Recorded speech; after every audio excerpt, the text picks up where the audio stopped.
هلا حبايب، شلونكم؟ ان شاء الله الكل بخير وصحة وعافية. راح ابلش وياكم تحضير القهوة، يعني أنا من عشاق القهوة، اكيد انتم هنا اغلبكم يحبون، البعض يحب الشاي والبعض الاخر يحب القهوة البندقية من رضا علوان. مع منتجات رضا علوان تفوز، يعجبني اكثر شيء من العميل. راح اخلي هنا بد 3 إلى 4 معالق من القهوة.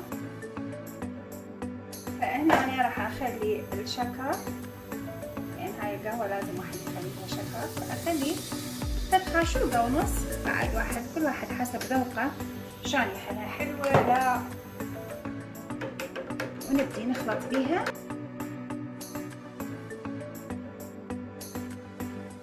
وجهزت القهوة مالتنا.